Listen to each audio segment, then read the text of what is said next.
Hybrid work is where many companies have settled after being on that pendulum of you have to work at the office to everyone's being sent home because we're living in a pandemic. I'm Natalie Johnson, and I'm a culture transformation expert. Hybrid work can be defined in a couple different ways. An office-first hybrid model is where employees work most days in the office, but it's flexible. They can work at home whenever they need to. A remote-first model is the opposite, where employees work most days virtually, but have the occasional working in the office days for activities or specific meetings. A flexible hybrid model is where companies want their employees in person, at least some of the time, but virtual work is acceptable. The employee has the freedom and the autonomy to choose their location based on their tasks and their preferences. What we know today is that remote work for many increases productivity. It eliminates time that was previously needed to commute to work. And if you're like me, it also eliminates the time needed to get dressed fully in the morning. If you're wearing clothes that are business only on the top and anything you want on the bottom, it takes a lot less thought and time. And FYI, I work remote a lot. I've got 2 pairs of pants under my desk right now, just in case of emergency. And so our workplace cultures have been reshaped with hybrid work.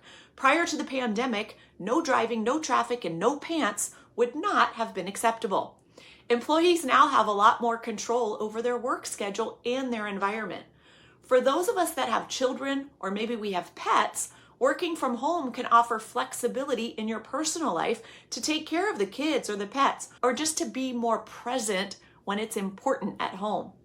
Remote or hybrid work environments are very attractive to a much larger pool of applicants when you're hiring, because they can be from different geographical locations. It also helps with retaining employees because many love the flexibility that it provides.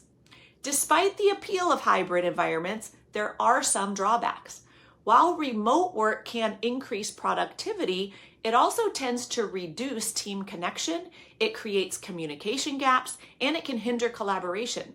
Employees working alone from home might feel isolated, and although hybrid work promises better work-life harmony, the accessibility of work can sometimes lead people to work more.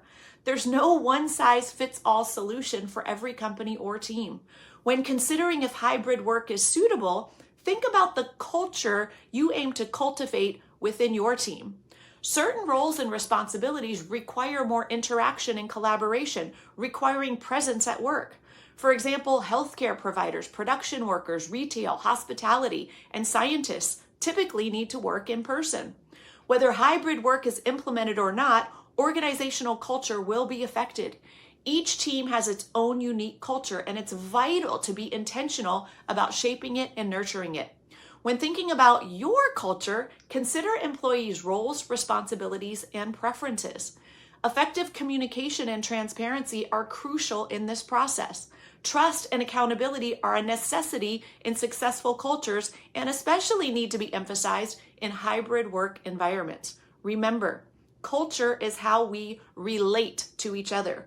Whether hybrid work is an option for you or not, your culture is shaped by trust, how you communicate with each other, transparency, and maintaining a strong connection with your team.